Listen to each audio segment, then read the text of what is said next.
Subscribe करें US deluxe content को और बेल आइकन दबाएं लेटेस्ट अपकमिंग वीडियोज सबसे पहले देखने के लिए। वस्तुओं की आपूर्ति के लिए ट्रक्स और गुड्स कैरियर्स की आवाजाही में कोई व्यवधान नहीं आना चाहिए। इस क्रम में मैं गृह मंत्रालय और सड़क परिवहन मंत्रालय की ओर से सभी वाहन चालकों को बताना चाहूंगी कि अगर उन्हें अंतर्राज्यीय आवाजाही में कोई भी समस्या आती है तो वे टोल फ्री नंबर 1930 पर कॉल कर सकते हैं। अगर वे नेशनल हाईवे पर हैं तो वे NHAI के हेल्पलाइन नंबर 1033 पर सहायता के लिए कॉल कर सकते हैं। देशव्यापी प्रतिबंध में हवाई, रेल और मेट्रो यात्रा तथा सड़क द्वारा अंतर्राज्यीय यात्रा पर रोक रहेगी। हालांकि मेडिकल, सुरक्षा और गृह मंत्रालय द्वारा स्वीकृत उद्देश्यों के लिए इस प्रतिबंध में छूट होगी। विद्यालय, महाविद्यालय, अन्य शैक्षणिक तथा प्रशिक्षण और कोचिंग संस्थान बंद रहेंगे। ऑनलाइन और डिस्टेंस लर्निंग की अनुमति है, जिसके द्वारा शैक्षिक सत्र में कुछ हद तक हम कमी को पूरा कर सकते हैं।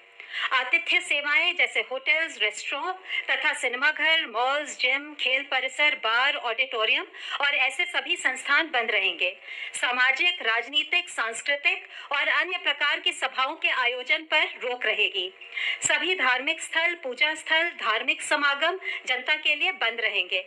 सभी गैर आवश्यक गतिविधियों के लिए लोगों की आवाजाही पर शाम 7 बजे से सुबह 7 बजे तक सख्ती से प्रतिबंध रहेगा। 65 वर्ष से अधिक उम्र के व्यक्तियों, बीमार लोगों, गर्भवती महिलाओं और 10 वर्ष से कम उम्र के बच्चों को आवश्यक जरूरतों और स्वास्थ्य उद्देश्यों को छोड़कर घर से बाहर निकलना वर्जित है। रेड जोन और ऑरेंज जोन में कुछ प्रतिबंध है, पर छूट भी है। रेड और ऑरेंज जोन्स में जो कंटेनमेंट जोन्स हैं, उनकी संवेदनशीलता को देखते हुए उसमें स्ट्रिक्ट पेरीमीटर कंट्रोल होगा, यानी आपातकालीन चिकित्सा सुविधा और आवश्यक वस्तुओं और सेवाओं की आपूर्ति बनाए रखने के अलावा कंटेनमेंट जोन के अंदर बाहर लोगों की आवाजाही नहीं होगी। कंटेनमेंट जोन के भीतर किसी भी अन्य गतिविधि या कार्य की अनुमति नहीं है। कंटेनमेंट जोन के बाहर रेड जोन में देश भर में प्रतिबंधित गतिविधियों के अलावा कुछ अन्य एक्टिविटीज पर भी रोक होगी। Cycle rickshaw, auto rickshaw, taxi और कैब एग्रीगेटर्स के परिचालन पर रोक रहेगी। बसों की इंटर और इंट्रा डिस्ट्रिक्ट आवाजाही की अनुमति नहीं होगी। नाई की दुकानें, स्पा और सैलून बंद रहेंगे। मॉल्स तो बंद ही रहेंगे, पर शहरी क्षेत्रों में मार्केट्स और मार्केट कॉम्प्लेक्सेस में गैर जरूरी सामानों की दुकानों की अनुमति नहीं है। हालांकि जरूरी सामान वाली दुकानों के लिए कोई प्रतिबंध नहीं है। स्टैंड अलोन शॉप्स, नेबरहुड यानी कॉलोनी की दुकान और आवासीय परिसर के भीतर जो दुकानें हैं, वे हर तरह का सामान बेच सकती हैं। ग्रामीण क्षेत्र में मॉल को छोड़ हर तरह की दुकान की अनुमति है। रेड जोन में ई कॉमर्स सिर्फ एसेंशियल गुड्स के लिए अलाउड है। रेड जोन में कुछ बंदिशों के साथ ऑलमोस्ट सभी व्यावसायिक और निजी प्रतिष्ठानों की अनुमति दी गई है। अनुमति प्राप्त गतिविधियों के लिए लोगों एवं वाहनों की आवाजाही हो सकेगी। 4 व्हीलर्स में चालक के अलावा अधिकतम 2 लोग बैठ सकते हैं और 2 व्हीलर्स में पिलियन राइडर यानी पीछे की सीट पर सवारी की अनुमति नहीं है। रेड जोन के ग्रामीण क्षेत्रों में सभी औद्योगिक, कृषि इत्यादि गतिविधियों की अनुमति है, परंतु शहरी क्षेत्र में कुछ प्रतिबंध है। इन सिटू कंस्ट्रक्शन यानी मजदूर जहां साइट पर रहते हैं और रिन्यूएबल एनर्जी प्रोजेक्ट्स को भी छूट दी गई है। निजी कार्यालय आवश्यकता के आधार पर 33% स्टाफ के साथ कार्य कर सकेंगे। ऑरेंज जोन में देश भर में प्रतिबंधित गतिविधियों के अलावा बसों की इंटर और इंट्रा डिस्ट्रिक्ट आवाजाही भी प्रतिबंधित है तथा टैक्सी और कैब एग्रीगेटर्स को केवल एक ड्राइवर और 2 यात्रियों के साथ आवाजाही की अनुमति है। 4 व्हीलर्स में चालक के अलावा अधिकतम 2 यात्री होंगे। यहाँ 2 व्हीलर्स में दूसरी सवारी की अनुमति है। ग्रीन जोन में देश भर में प्रतिबंधित गतिविधियों के अलावा अन्य सभी गतिविधियों की अनुमति दी गई है। हालांकि बसों का परिचालन अधिकतम 50% बैठने की क्षमता के साथ किया जा सकेगा और बस डिपो भी अपनी 50% क्षमता के साथ ही संचालन कर सकती हैं। अब तक टोटल 11,706 लोग क्योर हो चुके हैं और अगर हम पिछले 24 घंटे में देखें तो 1,074 people have been cured. It is such a positive news that this is the highest number in terms of cured patient noted till date. और इसके साथ ही हमारा रिकवरी रेट अब देखें तो है बढ़कर 27.52% हो चुका है। पिछले 24 घंटे में भारत में अगर कोविड-19 के कंफर्म केसेस की संख्या देखें तो 2,553 केसेस बढ़े हैं, जिसके कारण की कुल कंफर्म संख्या अब 42,533 हो चुकी है। Total active cases under medical supervision की संख्या 29,453 है। मैं एम्पावर्ड ग्रुप 6 जो कि सिविल सोसाइटी ऑर्गेनाइजेशंस, एनजीओज, सारे development partners, industries, international organisations से डील करता रहा है, मैं उसका चेयरमैन हूँ।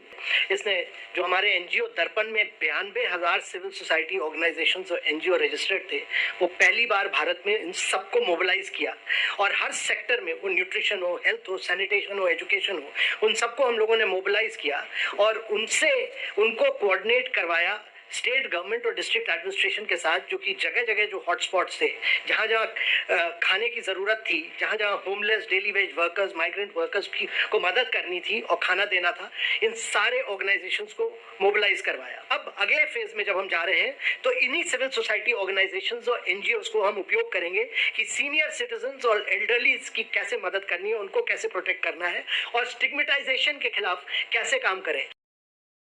हमने एक बहुत बड़ा मूवमेंट पीरामल फाउंडेशन के साथ मूव किया है, जो है सुरक्षित दादा दादी और नाना नानी अभियान, और ये अब हम इम्प्लीमेंट कर रहे हैं जिससे कि सेंसिटाइज करें लोगों को प्रिवेंटिव मेजर्स में और बिहेवियरल चेंज में। और Bill and Melinda Gates Foundation के साथ मिलकर इस ग्रुप ने एक और काम किया कि फ्रंटलाइन वर्कर्स वगैरह को मोबिलाइज करने के लिए एक क्रिएटिव कंटेंट बनाने के लिए indiafightscovid.com, जो कि पब्लिक डोमेन में है, आप सब लोग डाउन कर सकते हैं, indiafightscovid.com, उसमें कम्युनिकेशन स्ट्रेटजी बनाई, क्योंकि भारत की जनसंख्या को कम्युनिकेट करने के लिए स्ट्रेटजी कि हम लोगों ने इंटरनेशनल ऑर्गेनाइजेशंस को भी मोबिलाइज किया, जिसमें WHO, UNICEF, UNFPA, UNDP, ILO, UN women, UN habitat, FAO, world bank, Asian development bank थे। इन लोगों ने काम किया स्किल बिल्डिंग में, जिसमें 15,300 ट्रेनर्स को ट्रेनिंग दी, सर्वेलेंस हेल्थ ऑफिसर्स को बहुत ट्रेनिंग दी गई, और इन लोगों ने प्रोक्योरमेंट में काम किया, 2 लाख PPPs दिए और 4 लाख N95 मास्क भी इन्होंने WHO, यूनिसेफ ने मोबिलाइज किए।